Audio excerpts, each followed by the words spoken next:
देखिए, आज का जो लेक्चर हमारा स्टार्ट हो रहा है ना, वो है ड्रेनेज सिस्टम पे। ड्रेनेज सिस्टम क्या होता है सर, हमें ये समझाओ थोड़ा सा। ड्रेनेज का मतलब समझाता हूँ। जब वाटर लॉगिंग की कंडीशन आ जाती है ना, जब पानी ठहरने लगता है, हमारी जमीन के अंदर पानी ठहरने लगे, वाटर लॉगिंग की कंडीशन आ जाए, तो उससे बचने के लिए, वाटर लॉगिंग की कंडीशन से बचने के लिए हमें पानी को बाहर निकालना पड़ता है। Extra amount of water remove from our crops और फील्ड्स। जो हमारे खेतों में से एक्स्ट्रा अमाउंट ऑफ वाटर को निकालने की विधि को ही हम क्या बोलते हैं, ड्रेनेज सिस्टम बोलते हैं। ये आर्टिफिशियल मेथड होते हैं जिनके थ्रू हम अपने जो खेतों का पानी है उसको बाहर निकालेंगे। और ये सारे मेथड हम पढ़ने वाले हैं, और इसी सिस्टम को ड्रेनेज सिस्टम कहा जाएगा। वाटर संभरण भी कहते हैं इसको, पानी संभरण, जल संभरण हिंदी में बोल दिया जाता है। देखिए तो ड्रेनेज सिस्टम पे पढ़ने जा रहे हैं। वाटर लॉगिंग की कंडीशन होती है ना, वाटर लॉगिंग की, तब तब हमें क्या करना पड़ता है, इससे बचने के लिए, वाटर लॉगिंग की कंडीशन से बचने के लिए हम क्या करते हैं, ड्रेनेज सिस्टम का यूज करते हैं। और ड्रेनेज सिस्टम क्या होता है भाई? ड्रेनेज सिस्टम होता है एक्स्ट्रा अमाउंट ऑफ वाटर को हमारी जमीन में से, हमारी फसलों में से निकालना, ताकि उस क्रॉप को किसी प्रकार का कोई लॉस ना हो, इसके लिए ड्रेनेज किया जाता है। तो देखते रह जाएं।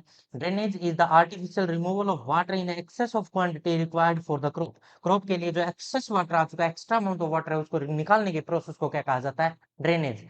It is the process of removal of excess water or free gravitational water from the surface and the subsurface or farmland with a view to avoid water logging, water logging से को avoid करने के लिए, and create favorable soil condition for optimum plant growth.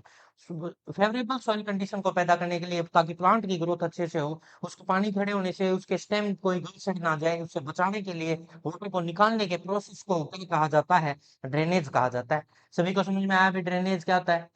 अब आगे next slide की तरफ बढ़ते हैं। ड्रेनेज क्यों करना चाहिए, कहाँ पे होना चाहिए, क्या क्या रोल है ड्रेनेज के, सब पढ़ने वाले हैं एक एक करके। तो देखते जाएं भाई। ड्रेनेज, अब इसको यहाँ ले लें। हाँ, स्टार्ट करते हैं ड्रेनेज के रोल। रोल क्या है? Good drainage facility, good aeration. अगर ड्रेनेज अच्छे से कर दोगे, वहां पानी खड़ा नहीं रहेगा, तो जो फसल है उनकी जो जड़ों में हवा, एयर एयर जा पाएगी, और उनको अच्छे से एयर मिलेगी, उनकी ग्रोथ अच्छे से हो पाएगी। ठीक है। Beneficial for aerobic organism. Aerobic organism कौन से होते हैं? जो हवा की प्रेजेंस में, ऑक्सीजन की प्रेजेंस में जो ऑर्गेनिज्म जिंदा रहे, उनको कहते हैं एरोबिक। और जो ऑक्सीजन की एब्सेंस में जिंदा रहे, उनको एनारोबिक कहते हैं। तो एयर का पेनिट्रेशन अच्छे से होगा, फैसिलिटी एयर की गुड मिलेगी, तो वहाँ एरोबिक ऑर्गेनिज्म, एरोबिक बैक्टीरिया ऐसे जो पनपेंगे और वो प्लांट की ग्रोथ के लिए हेल्प करेंगे। ठीक है। उनमें से कुछ क्या होंगे? जो नाइट्रोजन फिक्स करके देंगे, या कुछ ऐसा प्रोसीजर चलेगा। Toxicity in acid solid due to excess iron and magnesium is decrease by drainage. Drainage के दौरान जो आयरन और मैग्नीशियम की जो टॉक्सिसिटी बढ़ चुकी थी, वो भी रिमूव हो जाएगी। ठीक है sir. Permit root to grow deeper. जो रूट है वो आसानी से नीचे डीप तक पेनिट्रेट कर पाएगी, क्योंकि अगर वहां पानी खड़ा रहेगा तो उनको एरिएशन नहीं मिलेगी, उनकी ग्रोथ ही अच्छी नहीं होगी, वो डीप जा नहीं पाएगी। अगर वहां पे वाटर लॉगिंग की कंडीशन को हमने हटा दिया ड्रेनेज करके, तो जो रूट है वो अच्छे से पेनिट्रेट करके डीप चली जाएंगी। ठीक है जी। The removal of excess water help in drying of the soil quickly, and optimum soil temperature permit timelines of the field operations। देखो क्या कह रहा है, जो एक्सेस वाटर को हम रिमूव करके सॉइल को ड्राई करते हैं, तो वो क्विकली करना होगा हमें, ताकि ऑप्टिमम सॉइल को टेम्परेचर मिल सके, और जिससे उसकी टाइम लाइन्स सेट हो सके, ताकि फील्ड ऑपरेशन जो हमें खेती करनी है, टिलेज करना है, हार्वेस्टिंग करनी, जितने भी प्रोसेस उनको आसानी से कंप्लीट किया जा सके, फील्ड ऑपरेशन कंप्लीट हो सके, इसलिए भी हमें ड्रेनेज को कंप्लीट करना पड़ता है। ड्रेनेज के रोल समझ में आ रहे हैं भाई? बहुत बढ़िया। तो आगे बढ़ते हैं। ड्रेनेज सभी को समझ में आ रहा होगा, क्या क्या रूल है ड्रेनेज के, क्या क्या बेनिफिट हो रहे हैं। Drainage required under the following condition. Drainage कब करना चाहिए हमें, किस किस कंडीशन में ड्रेनेज की जरूरत पड़ती है? हाई वाटर टेबल, जहां पे पानी की ठहरने की स्थिति ज्यादा बनी हुई है, जहां पानी का जो लेवल है वो ऊपर आ चुका है। वाटर टेबल का मतलब समझाता हूँ तुम्हें। जैसे आप जिस एरिया में रहते हैं, वहां पे पानी कितने फुट पे नीचे है, देखोगे किसी, कोई कहेगा 20 फुट पे, कोई कहेगा 50 फुट पे, हमारे यहाँ पे 10 फुट पे ही पानी है। तो अलग अलग एरिया में पानी ऊपर नीचे जमीन के अंदर है, वो वाटर टेबल हाई है, किसी में ऊपर आ गया पानी, तो वहां वाटर ठहरने की प्रॉब्लम होगी। वाटर ठहरने की तो वाटर लॉगिंग की कंडीशन, वाटर लॉगिंग की वजह से फसल को नुकसान होगा, तो वहां ड्रेनेज करने की जरूरत पड़ेगी। पहले पॉइंट समझ में आया? सही, आगे बढ़ते हैं। Water पॉन्डिंग on the surface for the longer period. पानी लंबे समय तक खड़ा रहता है किसी सरफेस पे, वहां ड्रेनेज करने की जरूरत है, नहीं तो वो फसलें वहां पे जलने स्टार्ट हो जाएंगी, उनका जो स्टेम है वो गल सड़ जाएगा। Moisture absolute drain easily in the clay soil. जो क्ले सॉइल होते हैं ना, उसके ऊपर जो पानी ठहर जाता है, वो पानी को अंदर फिल्ट्रेशन तो होता ही नहीं उसके अंदर, फिल्ट्रेशन नहीं होता, नीचे पानी जाता ही नहीं, पोरोसिटी अच्छी नहीं है उस सॉइल की कले की, तो उसमें पानी ठहरने की प्रॉब्लम है, तो उसमें जो मॉइस्चर बहुत ज्यादा रहता है, इजीली उसको ड्रेन नहीं कर सकते, तो वहां हमें क्या करना पड़ेगा, ड्रेनेज सिस्टम की जरूरत पड़ेगी। ठीक है sir. Area of salinity and alkaline where the annual evaporation exceed rainfall, जहाँ पे जो सैलिनिटी बहुत ज्यादा आ चुकी है, नमकीन क्षेत्र हो चुका है, वहां पे रेनफॉल बहुत ज्यादा हो रहा है, कैपिलरी से वाटर नीचे नहीं जा पा रहा है, तो उस स्थिति में भी हमें ड्रेनेज की जरूरत पड़ेगी। ह्यूमिड रीजन जहाँ पे ह्यूमिडिटी बहुत ज्यादा हाई है और हाई रेनफॉल होता है, 1150 mm से भी ज्यादा अगर रेनफॉल हो रहा है कहीं, कितना 1150 mm से भी ज्यादा हाई अगर रेनफॉल हो रहा है, तो वहां ड्रेनेज की जरूरत पड़ेगी। Flat land with the fine texture soil, fine texture soil क्या होती है, जो टेक्सचर होता है सोइल का वो बहुत अलग अलग टाइप का होता है, फाइन होता है, कोरस होता है, या मीडियम का होता है। जहाँ पे फाइन टेक्सचर की सोइल है बिल्कुल, जहाँ पे पानी को एब्जॉर्ब नहीं कर पा रही, वहां पे हमें किसकी जरूरत पड़ेगी, ड्रेनेज की। Low lying flat area surrounded by hills, जो लो लेइंग एरिया मतलब हिल्स है चारों तरफ, वो नीचे जो एरिया है उसमें नीचे हिल्स में तो सारा पहाड़ियों का पानी कहाँ आता है, उधर आ जाता है, और जहाँ पे फसल वेस्ट कर देता है, तो वहां पे ड्रेनेज सिस्टम की सबसे ज्यादा जरूरत पड़ेगी। अरे समझ में आया, तो अलग अलग टाइप के ड्रेनेज सिस्टम हमें करने पड़ेंगे, और एग्जाम में क्या आता है वो भी डिस्कस करूंगा, क्वेश्चन भी डिस्कस करूंगा। तो देखते जाए, सबसे इंपोर्टेंट टॉपिक होने वाला है, सबसे ज्यादा इंपोर्टेंट इरिगेशन और मेथड ऑफ इरिगेशन, उसके बाद जो इंपॉर्टेंट है ये वाला टॉपिक है, ड्रेनेज। वाटर सिस्टम है उससे तीन क्वेश्चन आता है एज कम्पेयर टू ड्रेनेज और इरिगेशन, ये दोनों ज्यादा इंपॉर्टेंट है उसके कंपैरिजन में। तो आगे बढ़ते हैं नेक्स्ट स्लाइड की तरफ। देखिए, character of good draining system, good draining system में क्या क्या गुण, क्या क्या करेक्टर होने चाहिए जिससे कि हमें ड्रेनेज आसान हो सके, और हमें कैसे कैसे ड्रेनेज करना चाहिए उस पर चर्चाएं। शुद्ध भी परमानेंट है ड्रेनेज का मतलब, तो ये नहीं कि पानी को निकाल रहा है, आज निकाल रहा है कुछ दिमाग में पानी वापस आ रहा है, ऐसा नहीं होना चाहिए, वो परमानेंट होना चाहिए, पानी निकाल दिया तो वो चला जाना चाहिए वहां से। ठीक है। Must be adequate capacity to drain area completely, जो एरिया को हमने एडिक्वेट कैपेसिटी है, जितनी भी कैपेसिटी है भाई, हमारे पास 5 फील्ड है, तो 500 खेतों का एक साथ निकल जाना चाहिए, ऐसा नहीं कि एक में से निकल रहा है दूसरे में ठहर रहा है, इसमें से निकल के दूसरे में चला जा रहा है, ऐसा नहीं होना चाहिए। There should be minimum interference the cultural operation, और जो ड्रेनेज सिस्टम है, ड्रेनेज सिस्टम की वजह से जो हमने पाइपें बिछाई या कुछ भी किया, नालियां बनाई, डिंचेज बनाए, या गड्ढे बनाए, फर्रो बनाए, उनकी वजह से हमारे कल्चरल ऑपरेशन, मशीनरी आए खेत में, हार्वेस्टिंग, कटिंग, जो भी प्रोसेस होंगे, सो उनमें कोई भी इंटरफेयर नहीं होना चाहिए। There should be minimum loss of the cultivable area, जो कल्टीवेशन किया है उसमें मिनिमम लॉस होना चाहिए। ड्रेनेज की वजह से लॉस ही हो रहे तो फिर ड्रेनेज करने का फायदा ही क्या है। ठीक है। इट शुड इंटरफेयर और कलेक्ट वाटर, इंटरसेप्ट और collect water and removal of quickly with in A short period, जो पानी है उसको एक साथ क्विकली, एक थोड़े से समय में ही बाहर निकालना पड़ता है, उसको गुड ड्रेनेज सिस्टम बोला जाता है। अगर पानी बहुत धीरे धीरे लंबे समय के बाद निकल रहा है, तो उससे तो अच्छा वो जमीन ही उसको एब्जॉर्ब कर लेती है। अरे समझ में आ रहा है क्या, बहुत बढ़िया। आगे बढ़ते हैं, ये थे सारे गुड ड्रेनेज होने के लिए ये कंडीशंस होनी चाहिए। आगे टाइप ऑफ ड्रेनेज की बात करते हैं, तो टाइप ऑफ ड्रेनेज में सबसे पहले आता है नेचुरल ड्रेनेज और आर्टिफिशियल ड्रेनेज। नेचुरल जो प्रकृति में भी पानी बह के बाहर निकल जाता है उसको कहते हैं नेचुरल, और आर्टिफिशियल जो हमारे द्वारा मैन मेड है, मैन ने कुछ पाइप बिछाए या कुछ डिंचेज बनाए या कुछ फरो बनाए उनके हेल्प से। देखिए, तो नेचुरल ड्रेनेज होता है उसके बारे में बोला गया है कुछ, वो पढ़ लें, फिर पढ़ते हैं आर्टिफिशियल, और आर्टिफिशियल वाले से क्वेश्चन आएंगे सबसे ज्यादा।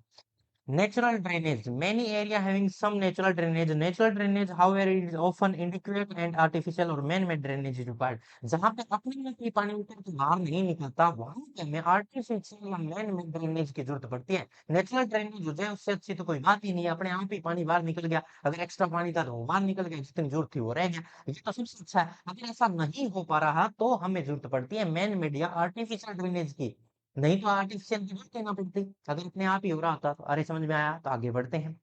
अब आ गया type of artificial drainage. Artificial drainage दो तरह का है। कौन कौन से दो तरह के तरीके हैं, जिसमें सरफेस मेथड आता है और सब सरफेस मेथड। सरफेस मेथड का जो पाइपलाइन बिछानी या फरी बनानी, वो सरफेस के ऊपर से ही पानी को कलेक्ट करके बाहर निकालने के प्रोसेस को कहते हैं, पाइप लगाने, ट्यूबवेल लगाने, जो भी करना सरफेस से वाटर को, एक्स्ट्रा अमाउंट ऑफ वाटर को रिमूव करने के प्रोसेस को surface method of drainage artificial बोला जाता है। सरफेस मेथड होता है अर्थ के नीचे कुछ कुछ फीट नीचे जाके या कुछ सेंटीमीटर नीचे जाके कुछ ड्रेनेज बनाए जाएंगे, कुछ ब्रिजेज बनाए जाएंगे जिनमें पानी जाएगा और उनके थ्रू बाहर निकले, तो उसको सब सरफेस मेथड बोला जाता है। समझ में आया अभी। सब सरफेस मेथड के भी टाइप हैं, सरफेस मेथड के भी आगे टाइप हैं, उनको पढ़ने आगे जा रहे हैं नेक्स्ट स्लाइड की तरफ। अरे समझ में आ रहा है यहाँ तक। सरफेस ड्रेनेज के बारे में कुछ बोला गया, इसको देख लें पहले। सरफेस ड्रेनेज क्या है। हाँ, तो देखिए सरफेस ड्रेनेज, सरफेस ड्रेनेज में बोलता है the normally accommodated by shallow ditches, जो नालियां होती हैं हमारी जो ऊपर बना दी जाती हैं सरफेस के ऊपर, आल्सो ओपन ड्रेनेज भी बोलते हैं जिनको। The shallow ditches discharge into large and deeper collector drain, जो शैलो शैलो डिचेस है, नालियां हैं, वो मिलके एक बड़े कलेक्टर में जाके इकट्ठी होती है और वो पानी को बाहर लेके चली जाती हैं। तो सरफेस के ऊपर ही, नीचे नहीं, सब सरफेस में नहीं जाते, सॉइल के ऊपर ही ये सारे प्रोसेस किए जाते हैं, इसको सरफेस ड्रेनेज बोला जाता है। In order to facilitate the flow of excess water towards the drain, drain की तरफ फ्लो होता है। The field give to artificial slope means of a land grading, थोड़ा सा स्लोप होना चाहिए उसके अंदर, 2% तक का स्लोप जरूर मिलना चाहिए, ताकि थोड़ा सा स्लोप है तो जैसे ऐसे इस जमीन है थोड़ा सा स्लोप होगा तो आराम से पानी बह के वहां तक उन ड्रेनेज सिस्टम में चला जाएगा और नालियों से होता हुआ बाहर चला जाएगा। Can be made by land smoother होनी चाहिए, एक तो बहुत स्मूथ होनी चाहिए, किसी प्रकार की इरेगुलर ऊबड़ खाबड़ नहीं होनी चाहिए। नेक फील्ड बीचेज और नालियां हमें बना के देनी पड़ेगी उसके ऊपर, सोइल की सरफेस के ऊपर, तब जाके ये सरफेस ड्रेनेज पॉसिबल हो सकता है। अरे समझ में आया क्या? तो देखिए फिर आगे बढ़ते हैं नेक्स्ट स्लाइड की तरफ। सुटेबिलिटी, कहाँ पे सुटेबल है ये ड्रेनेज सिस्टम, उसके बारे में बात कर रहा है भाई, यहाँ यहाँ ये सुटेबल है। Slowly permeable and shallow soil, जो स्लोली परमेबल होती है जहाँ पे थोड़ा थोड़ा पानी नीचे चला जाता है और जो पानी ऊपर ही सरफेस पे रहता है उसको निकालने के लिए इसका यूज किया जाता है। Region of high intensity rainfall, जहाँ पे बहुत ज्यादा बारिश होती है वहां वैलिड है। To field where the adequate outlet and not available, जहाँ पे पानी निकलने के रास्ते नहीं मिल रहे, उसका आउटलेट नहीं मिल रही, वहां पे वैलिड है। और स्लोप लेस देन 1.5 का स्लोप होना चाहिए, the land with less than 1.5 का स्लोप मिलना चाहिए, इससे कम होना चाहिए, इससे ज्यादा स्लोप ना हो, वहां पे ये सुटेबल है। कौन सा? Surface drainage. अरे समझ में आ रहा है? सरफेस ड्रेनेज के लिए चार कंडीशन कौन कौन सी? एक तो शैलो सॉइल या प्रीमेबल क्ले सॉइल होनी चाहिए, स्लोली धीरे धीरे प्रीमेबल हो। हाईली, जहाँ पे बारिश बहुत ज्यादा होती है, आउटलेट अवेलेबल ना हो और स्लोप 1.5 से कम हो, वहां पे सरफेस ड्रेनेज किया जाता है।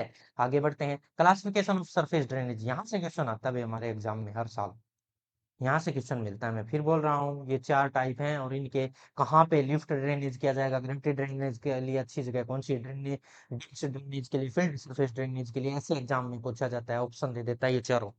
तो देखिए, लिफ्ट ड्रेनेज, अब मैं तुम्हें एक एक करके समझाता हूँ। लिफ्ट, यहाँ मार्कर का कलर चेंज कर लेते हैं थोड़ा सा, रुको। लिफ्ट ड्रेनेज होता है ना, लिफ्ट ड्रेनेज कहाँ किया जाएगा? देखो, लिफ्ट ड्रेनेज के लिए जो हिली एरिया है, यहाँ पे जहाँ पे वाटर लॉगिंग कंडीशन है, हिली एरिया है, वहां पे लिफ्ट ड्रेनेज किया जाता है।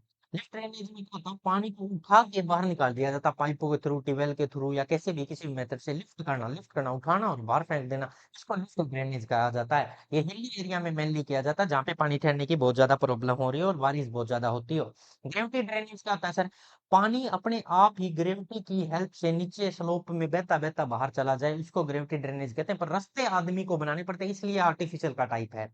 ठीक है। फील्ड सरफेस ड्रेनेज में, फील्ड सरफेस ड्रेनेज के बारे में तो हम बात कर ही चुके, जो सरफेस होता है उस पे कोई पाइपलाइन या फिर फर्रो या कुछ भी फर्रो बनाए जाते हैं, उन फर्रो की हेल्प से मेन ड्रेनेज में जाएगा और मेन ड्रेनेज से आउटलेट मिलेगा, आउटलेट से बाहर चला जाएगा, उसको कहते हैं फील्ड सरफेस ड्रेनेज। ड्रेनेज क्या होता है सर? डेंस ड्रेनेज का मतलब होता है नालियां बनाकर, हम छोटी छोटी छोटी छोटी सरफेस के ऊपर नालियां बनाते हैं, उन नालियों से होता हुआ पानी मिलता है, मिलके फिर वो बाहर निकलता चला जाता है। ये ज्यादा मेन मेथड नहीं माना जाता। आगे बढ़ते हैं, तो इस तरह से ये चार मेथड है और इनको एक एक करके अब पढ़ लिया जाए। तो देखिए भाई, सबसे पहले लिफ्ट ड्रेनेज इंपॉर्टेंट है, लिफ्ट ड्रेनेज। हाँ, तो थोड़ा बहुत कोई डाउट है तो वो पूछ लेंगे। देखा, to drain flow of lay low lying area और area having water due to the embankment, lift drainage is used. जहाँ पे लो लेइंग एरिया हो, लो लेइंग एरिया वहां पे जहाँ पे मान लो स्लोप अच्छे ना हो, वहां पे इसका यूज किया जाता है। Water to be drains to lift normally by open devices by the pumping, pump का यूज करते हैं भाई, खर्चा करना पड़ेगा, यहाँ पंप लगाना पड़ेगा, या मैकेनिकल मीन से, या हाथों से बाल्टी ले, बाल्टी से दे दबा दब सारा पानी निकाल के बाहर फेंक दिया, ये भी एक मैकेनिकल मेथड हो गया। पंप लगाया, ट्यूबवेल मोटर स्टार्ट की, उससे चला दिया, इंजन स्टार्ट करके पानी को बाहर निकाल दिया, ये मेथड भी लिफ्ट ड्रेनेज। तो सिंपल है सर, पानी को उठाया और फेंकने के प्रोसेस को लिफ्ट ड्रेनेज कहते हैं, इसमें कोई बड़ी सी बात नहीं है, सिंपल समझ में आया? आगे बढ़ते हैं। दिस मेथड इज कॉस्टली, पैसा लगेगा, इंजन चलेगा तो पैसा लगेगा, मोटर चलेगी तो पैसा लगेगा, लेबर लाओगे, बंदों के बाल्टियां ले लेके लगाओगे तो भी पैसा लगेगा, कम्बरसम है, बहुत तो टाइम कंज्यूमिंग है, और इफेक्टिव है, और ड्रेनेज से स्टैंड वाटर को बाहर निकाल दिया जाता है, सॉइल सरफेस को क्लियर कर लिया जाता है। ठीक है जी, आगे बढ़ते हैं नेक्स्ट स्लाइड की तरफ। लिफ्ट ड्रेनेज ये दिखा रखा है, ये वाटर यहाँ पे इकट्ठा हुआ उसको बाहर निकाल देता है इसकी हेल्प से, ट्यूबवेल की हेल्प से। ग्रेविटी ड्रेनेज क्या होता है? वाटर अपने आप ही ग्रेविटी के अंदर जाके बाहर निकल जाए, उसको कहते हैं। ठीक है। इसमें ये सस्ता है, इसमें पैसा कम लगता है, सही इजी है, आसान है, लेबर का भी कम यूज होता है ग्रेविटी ड्रेनेज में। Water is allowed to drain from the area under high elevation और लो रीचेज, जहाँ पे लो रीचेज हो, regular gravity flow through the outlet of various type. This system is practised wetland rice है, ये important है भाई, ये पूछा जाता है। वेटलैंड राइस में कौन सा कर दिया, जेंटली टू मॉडरेट स्लोप, और मॉडरेट से थोड़े से या फिर ज्यादा स्लोप मिलेंगे वहां पे ये वैलिड है। This method is less costly, इसमें पैसा नहीं लगता, ये आसान है, इफेक्टिव है, टाइम कंज्यूमिंग नहीं है, स्मूथ। और वहां पे होगा जहाँ drained should be levelled smooth and slightly velveted, और ड्रेन्ड सरफेस थोड़ी सी वेलवेटेड होनी चाहिए, स्मूथ होनी चाहिए, स्मूथ तो होनी चाहिए, साथ में थोड़ी वेलवेटेड मतलब स्लोपी, स्लोप बना होना चाहिए, वहां पे ग्रेविटी ड्रेनेज वैलिड है। कोई डाउट है किसी को? जो राइस वाला लाइन है इस पे ध्यान दें, राइस लैंड होती है वेट, उसमें ये यूज किया जाता है। और ये दिखा रखा अपने आप ही पानी ऊपर से नीचे की तरफ बहता हुआ नजर आ रहा है, यहाँ भी और यहाँ भी, ठीक। तो ये है। तुम कहोगे ये तो सर सब सरफेस है, नहीं, ये बिल्कुल थोड़ा सा ऊपर है, तो ये सरफेस नहीं माना जाता। सब सरफेस बहुत ज्यादा नीचे चला जाता है, कम से कम 30-40 सेंटीमीटर नीचे चला जाए, उससे भी ज्यादा चला जाए तो तब सब सरफेस होता है। ये सरफेस ही है, ये पाइप को देख के मत सोचना सब सरफेस है। Field surface drainage, field surface में छोटी छोटी नालियां या ड्रेनेज सिस्टम ऊपर ही ऊपर सोइल के होता है, उसको कहते हैं, ये भी सस्ता और इफेक्टिव है, और सोइल इरोजन को भी रोकता है। देखिए भाई, द इरिगेटेड बेसिन, बेसिन मतलब होता है पानी को कलेक्ट करने वाले फर्रो हो गए, या जो यूनिट बनाई गए furrow, connected to the drainage से जोड़ दिया जाता है। जितने भी खड्डे या फर्रो या बेसिन कलेक्टिंग यूनिट है, उनको सबको किससे जोड़ दिया जाता है, ड्रेनेज से। अंडर लो एवेल्युएशन, थोड़े से एवेल्युएशन पे उसको जोड़ दिया जाता है, which connect to the main outlet से जुड़ा, और पंप के थ्रू उस पूरे को हार्वेस्टेड वाटर को बाहर निकाल दिया जाता है। ठीक है। If the slope of the land is sufficient drain excess water from the individual plot, अगर वो सफिशिएंट है स्लोप, तो वहां से बहुत सारा सारा पानी निकाला जा सकता है। ड्रेन ड्रेन वाटर में भी collected in stored collected in reservoir में इकट्ठा किया जाता है, फिर इसको रिसाइकिल करने के लिए लाइफ सेविंग इरिगेशन में यूज किया जाता है। मतलब जब पानी ना बचा हो तब उसको स्टोर किए गए वाटर का यूज भी कर सकते हैं, इसको लाइफ सेविंग इरिगेशन भी कहते हैं। This drainage method is cheap, ये सस्ता है एक तो, इफेक्टिव है, but there is possibility of soil erosion की पॉसिबिलिटी, क्योंकि मिट्टी भी बह के इसके साथ चली जाती है। डिस्ट्रीब्यूशन ऑफ वीड सीड भी फैल जाते हैं along flow of drainage water के साथ साथ, जो वीड है, खरपतवार है, उनके सीड भी फैलने का एक खतरा रहता है, और सॉइल इरोजन का भी खतरा रहता है। पर यह सस्ता और इफेक्टिव मेथड है, इसमें किसी भी प्रकार का कोई लॉस नहीं होता, रिजर्वेयर में वाटर को इकट्ठा करके बाद में यूज भी कर लिया जाता है। लाइफ सेविंग इरिगेशन भी फील्ड सरफेस ड्रेनेज को बोला जाता है। इसमें कोई डाउट है भाई किसी को? बहुत अच्छे, नहीं है तो आगे बढ़ते हैं। ये दिखा रखा तुम्हें, जैसे यहाँ नालियां बना के दिखाई गई हैं, इसके अंदर सारा डिटेल देखो, इस डायग्राम को ध्यान से देखो। यहाँ क्या है, सरफेस वाटर रन ऑफ होके यहाँ से इधर और इधर चला जाता है, फिर ये कलेक्टर जो मेन यूनिट है इसमें इकट्ठा होता है, यहाँ से सारा पानी इधर गिर जाता है, कुछ उधर चला जाता है, थोड़ा सा स्लोप बनाया गया है ताकि इन नालियों में इकट्ठा हो, और इनसे होता हुआ मेन आउटलेट से कहीं भी जहाँ रिजर्वियर होगा वहां पे जाके इकट्ठा स्टोर हो जाएगा। अरे समझ में आया क्या? इस तरह से मान लो यहाँ पे पॉन्ड बना रखा था, इसमें आके इकट्ठा हो जाएगा, बाद में कभी जरूरत होगी तो उसको हम यूज कर लेंगे। अरे समझ में आया सभी को? तो इस तरह के सरफेस ड्रेनेज है ये। आगे बढ़ते हैं नेक्स्ट स्लाइड की तरफ। डिंच ड्रेनेज, डिंच का मतलब होता है नालियां, छोटी छोटी नालियां बनाकर भी हम क्या कर सकते हैं, ड्रेनेज सिस्टम पानी को बाहर निकाल सकते हैं, एक्स्ट्रा वाटर को। Ditches of the different dimension are constructed at a dimension to drain the excess water accumulate on the surface and inside the soil up to the depth of inch। इतना मान लो ऐसी थोड़ी छोटी थोड़ी डिंच बनाई जाएंगी, और जहाँ से जो एक्सेस वाटर वो रिस रिस के या बैग के सारा कहाँ आ जाए, उन डिंचेज में आ जाए, उन डिंचेज के थ्रू आउटलेट से बाहर चला जाए। This method is adopt in the nursery, nursery के अंदर ऐसा किया जाता है, seed bed and the rain feeded crop में भी ऐसा किया जाता है जहाँ बारिश ज्यादा हो रही हो। ठीक है। तो ये समझ में आया, आगे बढ़ते हैं नेक्स्ट स्लाइड की तरफ। और इस डिंच के बारे में और भी कुछ लाइनें लिखी हैं, देख लीजिए। This is an effective and efficient method to required some thinking of the surface and construction of ditches बनाने में। This involve the cost and wastage of the cropland, का वेस्टेज भी होता है, इसमें कॉस्ट भी लगती है। शिफ्टिंग ऑफ सॉइल, सॉइल भी बह के चली जाती है, सॉइल इरोजन जैसी प्रॉब्लम भी देखने को मिलती है। मशीनरी वगैरह वगैरह को आने में भी प्रॉब्लम होती है, क्रॉप ड्यूरेशन के दौरान हार्वेस्टिंग में प्रॉब्लम देखने को मिलती है। इन फ्लैट लैंड या बेड और पैरेलल फील्ड डिंचेज में भी कंस्ट्रक्टेड, जो फ्लैट लैंड होती है पैरेलल डिंचेज बनाए जाते हैं, ठीक है। और collector ditch should be across the field, जो कलेक्टर डिंच होते हैं, देखो अब तुम्हें ये कह रहा है जो मेन, जैसे हमारा ये खेत है, मैं तुम्हें समझाता हूँ थोड़ा सा। हमारा ये खेत है, इसमें जो डिंचेज नालियां बनाई जाएंगी ऐसे बनाई जाएंगी, ऐसे ही बनाई जाएंगी पैरेलल। परंतु जो मेन आउटलेट है वो अक्रॉस बनाई जाएगी, ताकि इनका सबका पानी कहाँ चला जाए, उसके अंदर चला जाए, और उससे होता हुआ बाहर कहीं आउटलेट बाहर और रिजर्वेयर में जाके गिर जाए। अरे समझ में आया क्या? ऐसा बनाया जाता है। जो मेन कलेक्टर डिच बनाई जाती है वो तो अक्रॉस बनेगी परपेंडिकुलर, और जो नॉर्मल डिंचेस बनाई जाएंगी राइट और पैरेलल फील्ड के पैरेलल डिंच बनाई जाएंगी। बाकी समझ में आया? ये सारा इस डिंचेस सिस्टम में बताया गया है। आगे बढ़ते हैं नेक्स्ट स्लाइड की तरफ। सब सरफेस ड्रेनेज सिस्टम, ये था सरफेस ड्रेनेज कंप्लीट हुए, चार तरह का था, सभी हमने पढ़ लिया। अब लिफ्ट वाला, ये ग्रेविटी वाला और ये सारे जितने भी डिंच ड्रेनेज या सरफेस ड्रेनेज ये सब पढ़ लिया। इसके बाद आ गया सब सरफेस ड्रेनेज। सब सरफेस में क्या था, पाइप्स लाइन होती हैं या फिर टाइलों की कोई नालियां बनाई जाती हैं, उनको मिट्टी से कवर करके नीचे अंदर ही अंदर शिफ्ट किया जाता है वाटर को, उसको कहते हैं सब सरफेस ड्रेनेज। मिट्टी के नीचे जो किया जाए।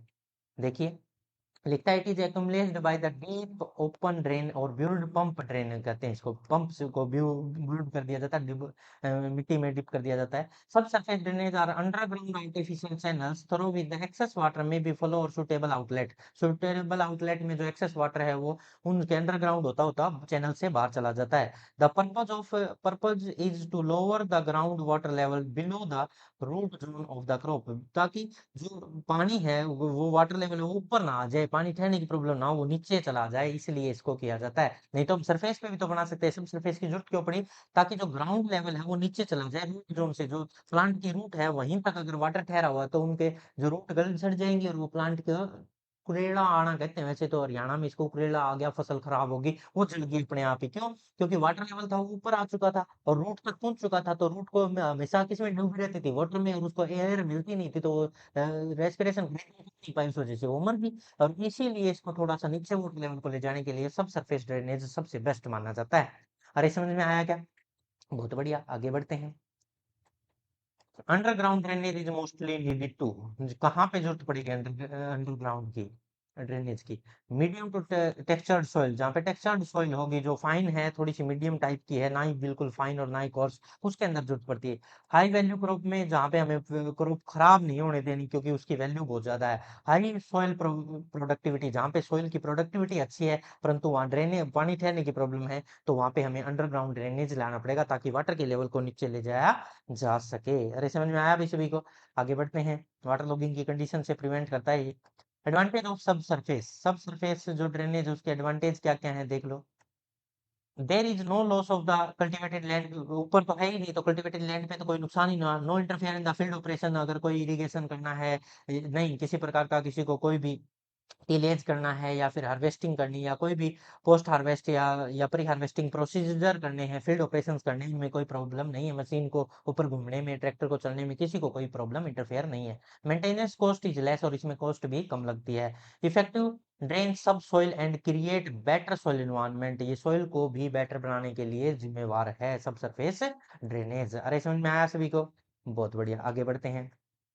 एडवांटेज, इसके फायदे क्या हैं? इसके तीन फायदे हैं मेनली, ये देख लो क्या क्या। एक तो इसमें initial cost, disadvantage sorry, advantage तो बोल ही दी मैंने। डिसएडवांटेज के तीन नुकसान हैं। पहला तो इसमें कॉस्ट बहुत ज्यादा लगती है। इट रिक्वायर्ड कांस्टेंट अटेंशन, इसको बार बार ध्यान देना पड़ता है, कहीं पे कोई ड्रेनेज सिस्टम ब्लॉक ना हो गया हो, कुछ प्रॉब्लम ना हो गई हो, कोई पाइपलाइन नीचे बिछाई हो खराब ना हो गई है, ऐसा ध्यान रखना पड़ता है।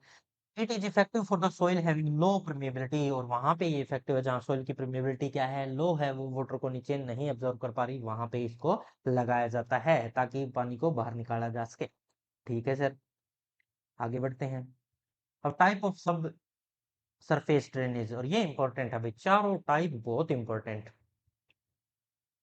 अब एक एक करके सभी को पढ़ लेंगे। पहले इनके बारे में बता देता हूँ थोड़ा सा। एक होता है टिल ड्रेनेज, एक होता है मोल ड्रेनेज, और एक होता है वर्टिकल ड्रेनेज, और एक होता है वेल या ड्रेनेज वेल। टिल ड्रेनेज होता है ना, टिल ड्रेनेज सबसे इंपॉर्टेंट, ये क्वेश्चन आया भी हुआ है एफएसओ में। क्या होता है देखना, हिल ड्रेनेज हिली एरिया है जहाँ पे पानी की ठहरने की बहुत ज्यादा प्रॉब्लम है, हिली एरिया है, उसमें मेनली टिल ड्रेनेज को ही यूज किया जाता है। ठीक है। मोर ड्रेनेज का होता है सर नीचे नीचे, बहुत ऊपर से तो बहुत ही ना के बराबर, जीरो टिलेज में जितना सॉइल को नहीं उखाड़ा जाता ऊपर ऊपर से थोड़ा सा इतना लगेगा, पर नीचे एक होल बनाती चलेगी एक पाइपलाइन, और इसको अगर तुम मोल ड्रेनेज को अगर नेट पे सर्च करोगे गूगल पे जाके, तो आपको ये डिवाइस दिखाई देगा। नीचे से तो बहुत मोटा होगा, ऊपर से बिल्कुल ही फाइन होगा।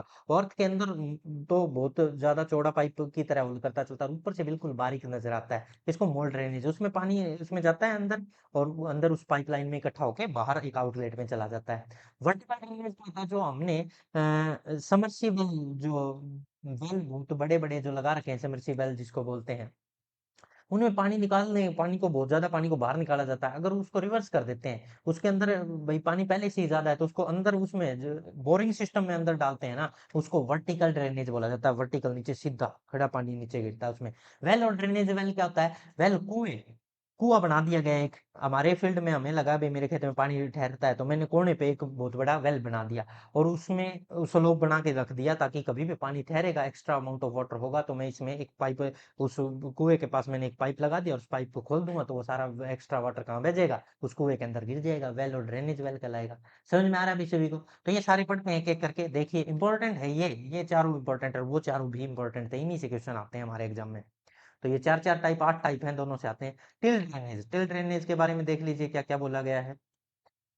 It consist of a draining a narrow pinch, placing short section of the bottom and covering the till tiles with the earth। देखो मैं क्या कर रहा हूँ, टाइल्स, कुछ टाइलें बिछाई, पहले तो नीचे डिंच बना लिया हमने गहरा, नैरो, और उसके अंदर टाइलें बिछा के एक लाइन नाली बना ली। फिर उस नाली को मिट्टी से कवर कर दिया, और अंदर ही अंदर नीचे सब सोइल के अंदर क्या है कि टाइलों से बनी हुई एक ड्रेनेज सिस्टम, एक पाइपलाइन बन गई। एक पाइप तो नहीं है वो, और टाइलों की एक पाइपलाइन बन गई, उसके अंदर से वाटर, जो एक्स्ट्रा अमाउंट ऑफ वाटर उसमें गिरता है, और उसके थ्रू बहता हुआ बाहर निकल जाता है। सही है।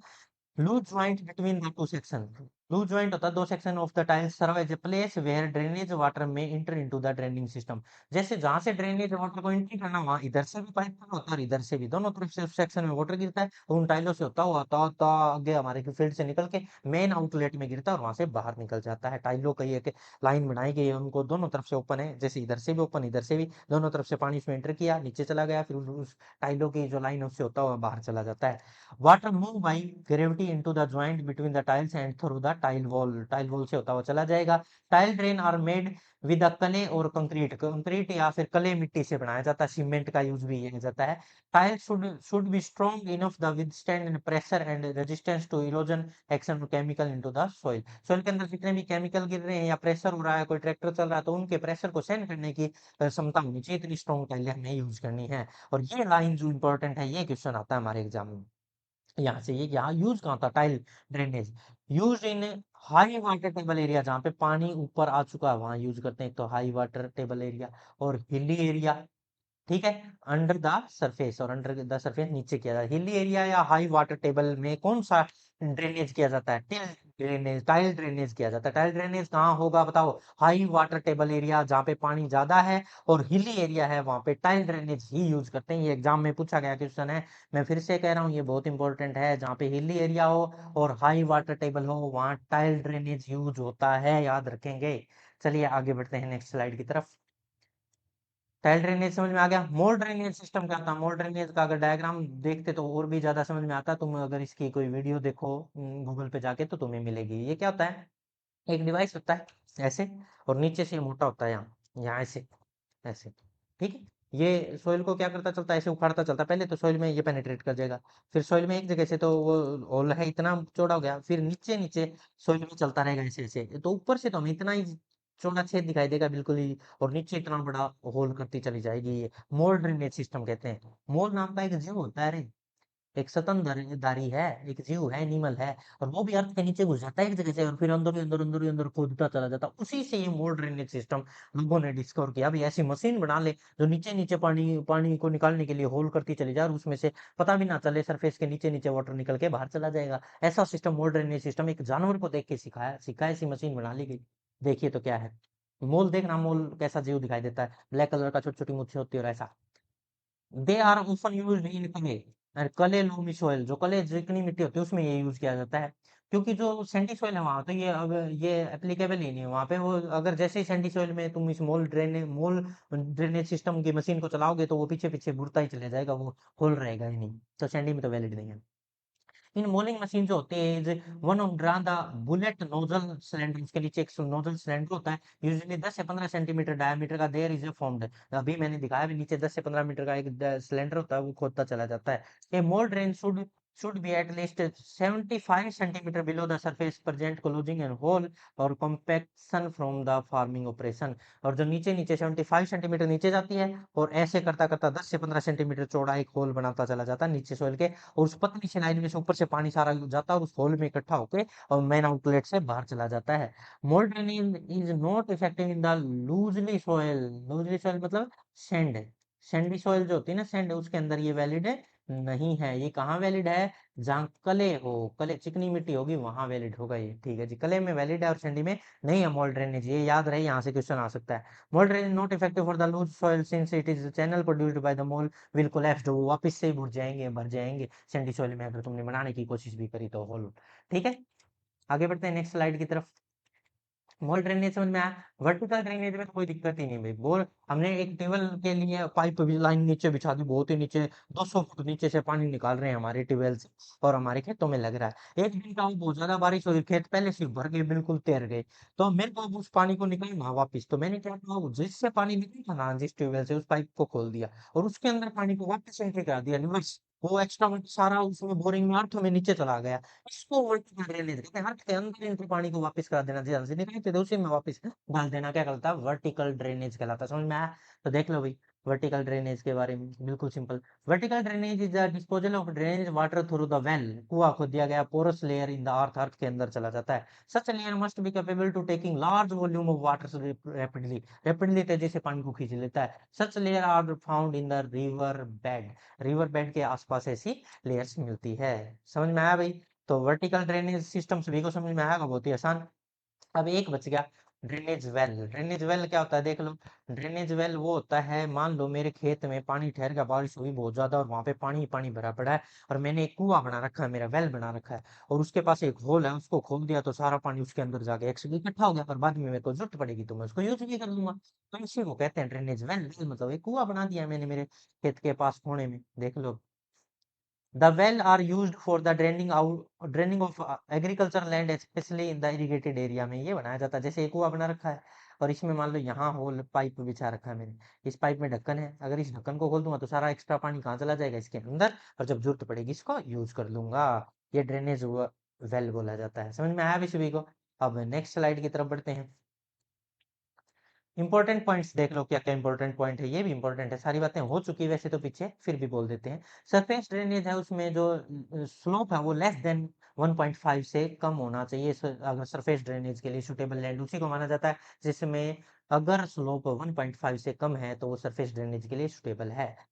In drainage flat area slope is less than 2% and border bed में और फरो सिस्टम के लिए स्लोप 0.5 के करीब होना चाहिए, ठीक है।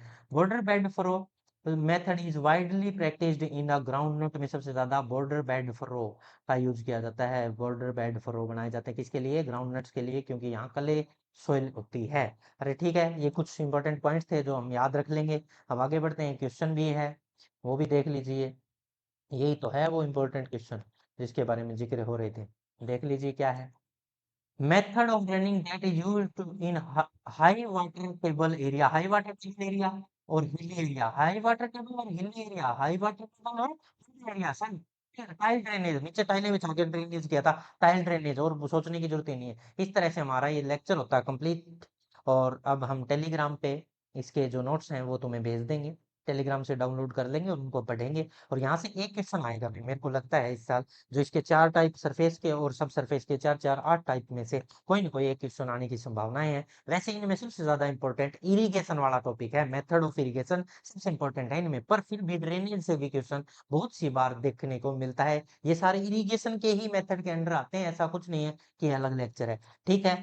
पढ़ते रहें, ऑल द वेरी बेस्ट, मिलते हैं, खुश रहें।